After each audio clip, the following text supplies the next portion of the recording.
ассалому алайкум тамошобинони азизу арҷманд. нашри барномаи иттилооти ахборо аз телевизиони Тоҷикистон манзуратон мегардонед. имрӯзҳо дар пойтахти мамлакат шаҳри Душанбе тадбирҳои ободониву бунёдкорӣ ба истиқболи ҷашни сисолагии истиқлоли давлатӣ идома дорад. дар робита ба ин дар ноҳияи синои шаҳри Душанбе амалҳои беҳсозии мавзеи зист, чароғон кардани кӯчаҳо, асфалтпӯш намудани роҳҳо ва насби қубурҳои обгузар анҷом дода мешавад. аз рафти корҳои ободонӣ дар ноҳияи Сино ҳамкоронамон гузориш омода намуданд. созандагию бунёдкорӣ маромимост. таътишёри мазкур соҳибкорону аҳолии маҳаллаи адлияи ноҳияи Синои шаҳри Душанбе ташаббус нишон дода ба умури созандагӣ аз ҷумла ба гузарондани қубурҳои обгузари кӯчаҳо пардохтаанд. акнун сокинони маҳалла аз иқдоми пешгирифтаи соҳибкорон хушнуд гашта умед бар он доранд ки дар муддати наздик мушкилии рафтуомад дар кӯчаҳои маҳалла бартараф шуда минбаъд дар ҳама мавсим озодона ва бемониа ҳаракат мекунанд. дар маҳаллаи адлияи ноҳияи Сино бо дастгирии соҳибкорон Исмоилов Қудратулло, Сафаров Баҳром ва дигарон шинонидани қубурҳои обгузар рафта истодааст. то ҷашни сисолагии истиқлолияти давлатии ҷумҳурии Тоҷикистон мо сокинони маҳалла ҳаракат мекунем ки кӯчаҳо ва маҳаллаи худро зебову озода гардонем. бо фаро расидани рӯзҳои офтобӣ корҳои хобмондани қубурҳои обгузар дар маҳаллаи номбурда авҷ намуда. аллакай зиёда аз 300 метр кӯчаҳои ин маҳалла бо лӯлаҳои оҳану бетонӣ насб карда шуданд. тибқи иттилоъ чунин тадбирҳо идома ёфта дар асоси нақша ҳама кӯчаҳои маҳаллаи адлия бо қубурҳои обгузар, системаи равшандиҳанда ва дигар шароити муосир барои зиндагии аҳолӣ фароҳам оварда мешавад. соҳибкорон ҳамиҷоро обод кардестанд. мисол мо дар замистон танқисӣ мекашидем аз раҳо, аз беободӣ, маҳалла обод набуд, фарзандои мо азоб мекашиданд.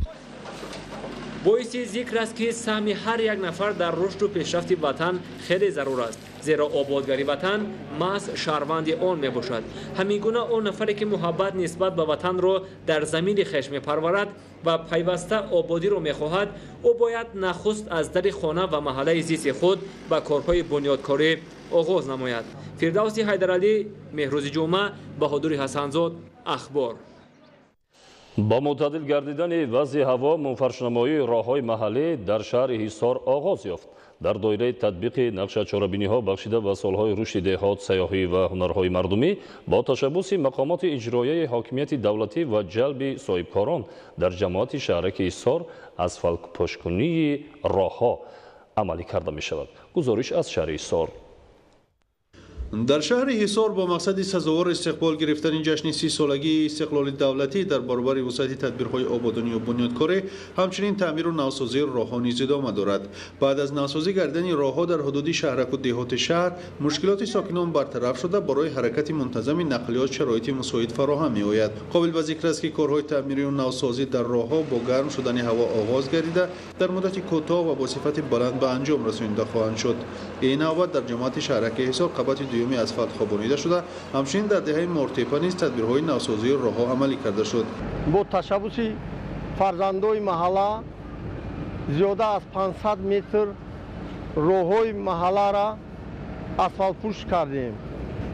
симчӯбҳои фарсудашударо бо симчӯбҳои оҳани бетонӣ иваз кардем ва дар оянда вобаста ба ҷашнвораи 30 солагии истиқлолияти Тоҷикистон ташаббус гирифтаем ки як бунгоҳи тиббӣ бо тамоми таҷҳизоташ сохта ба истифода диҳем. дар доираи иҷрои дастуру супоришҳои созандаи роҳбарияти олии давлат ҳукумати мамлакат тамоми солҳои соҳибистиқлолӣ роҳҳои аҳамияти ҷумҳуриявӣ ва маҳаллӣ дошта марҳила ба марҳила таъмиру навсозӣ карда мешаванд. ашхоси саховатпеша махсусан соҳибкорони муваффақи деҳоти мазкур дар пайравӣ ба иқдомҳои бунёдкоронаи роҳбарияти давлати ҳукумати ҷумҳурии Тоҷикистон талош менамоянд то дар ободии деҳот саҳми худро гузоранд. дар шаҳри ҳисор корҳои таъмиру барқароркунии роҳҳои маҳаллӣ идома дошта. дар назар аст ки то истиқболи ҷашни 30 солагии истиқлоли давлатӣ роҳҳои ҳудуди ноҳия ва аҳамияти اهمیت جمهوریوی و بین المللی داشته تعمیر و نوسازی کرده شوند. اعلان شده این سالهای رشد دهات، سیاحی و هنرهای مردمی باعث رشد اینفراستراکچور دهات گردیده. در برابر استفاده از مبلغ‌های بودجه همچنین با سهم اهالی و صاحبکاران وطندوست تعمیر و نوسازی راه‌ها و بنیاد دیگر اینفراستراکچور معیشی و خدمت رسانی وسعت می‌یابد. امتیازهای فراهم گردیده دستگیری‌های دولتی و حزب بلند وطندوستی آنها را برای انجام چنین تدبیرهای سازنده هوسمند کرده است.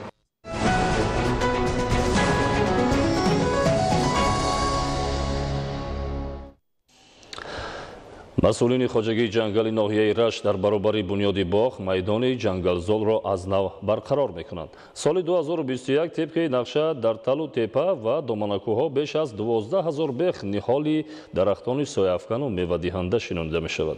گزارش دیگولی محمود در این خصوص. با مقصد بنیاد باغ و سرسبز و خرم نمودن محیط زیست، کارگران خواجگی جنگل ناحیه رشت به حشر برآمدند تا در سرسبزی طبیعتی کوهستان سهم خود را گذارند. زیرا سال جاری برابر بنیاد 17 گکتار باغ‌های نوی زمانوی از حساب نهالان به اقلیم محل تاب‌آور و سرحاصل، اینچنین بنیاد برقرارسازی 10 گکتار جنگلزار پیش بینی شده است.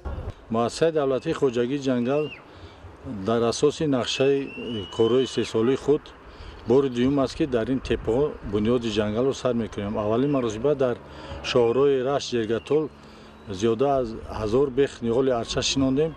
امروز باشد در تپه های شهرک غرم زیاده از 8000 نهال سایه‌افکن و میوه‌دهنده آورده شده است که اینها را بخشیده به جشن استقلالیت دولتی بنیاد جنگل را 2 مرتبه زیاد کردند.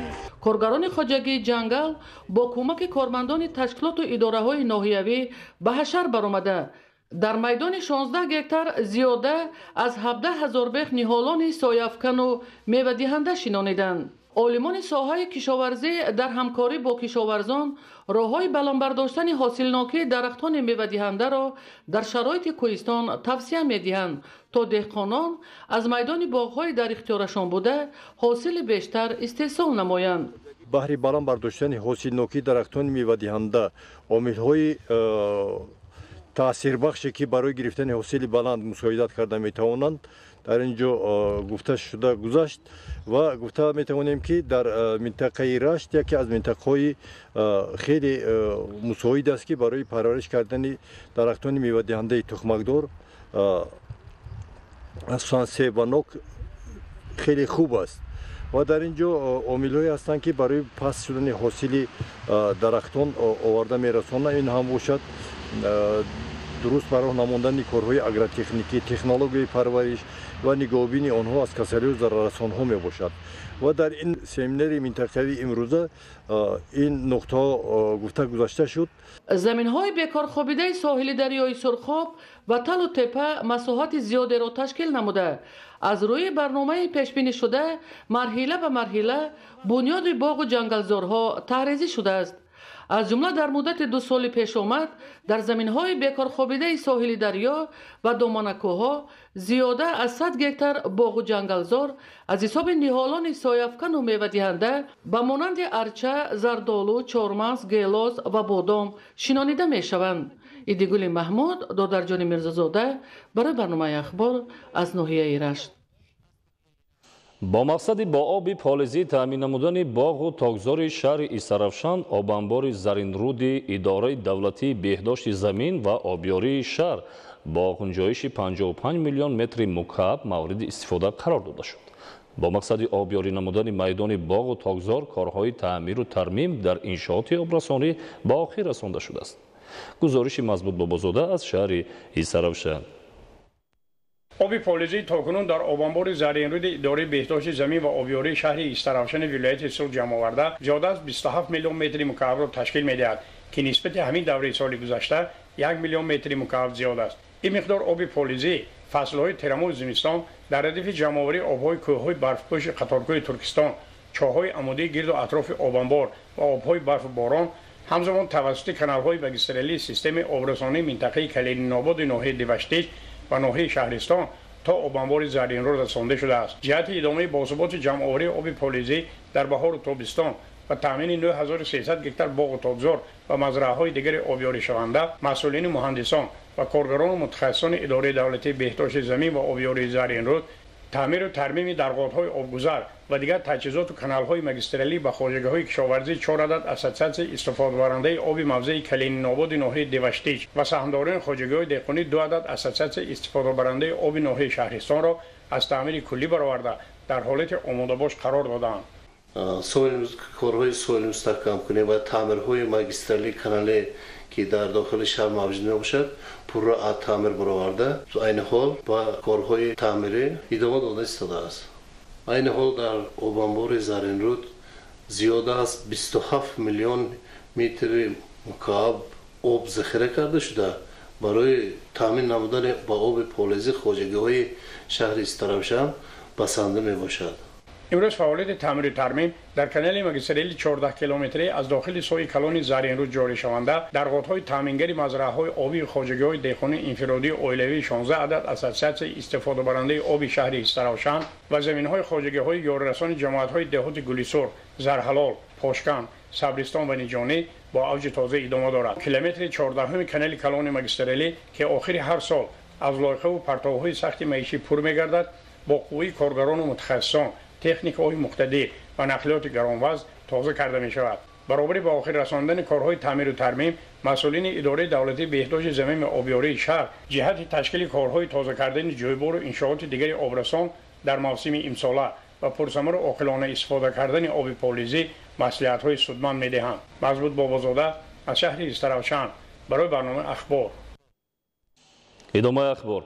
در زمان صاحب استقلالی با دستگیری دولت و حکومت جمهوری تاجیکستان نمودهای گوناگونی ورزش تکنیکی از جمله پایگاه موتورسیکل رانی رشد یافته است. این نوبت با تشبث تشکیلات مددگار مدافعت در شهر لوکان پایگاه موتورسیکل رانی دایر گردید.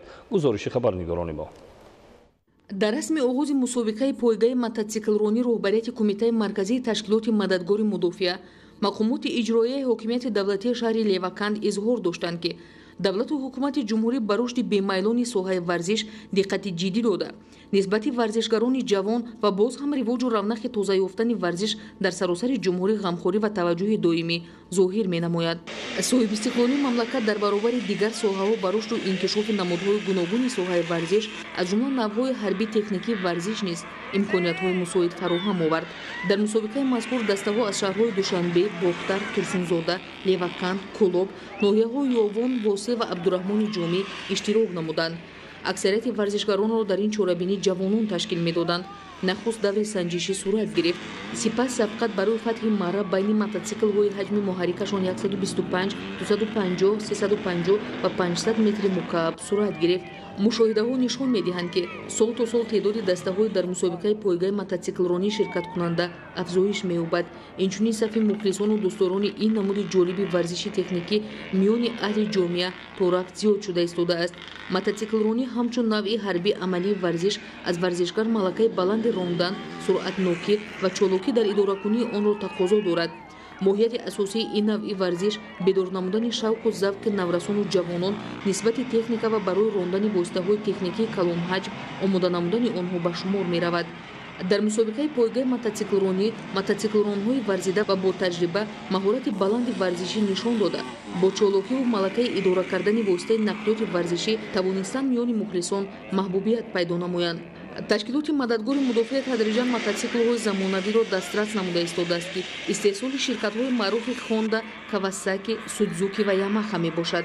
از روی حساب عمومی دسته‌ای دسته کلوب ولایتی ورزش تکنیکی ولایت ختلان مقام اول، دسته موتورسیکلچیان کلوب جمهوریوی ورزش تکنیکی از شهر دوشنبه مقام دوم و دسته ورزشکاران سازمان مدافعوی شهر ترسونزاده مقام سوم را اشغال نمودند. غالبان از روی حساب دسته‌ای و شخصی با جام، مدال، دیپلم و تحفه‌های ارزشناک قدردانی کرده شدند.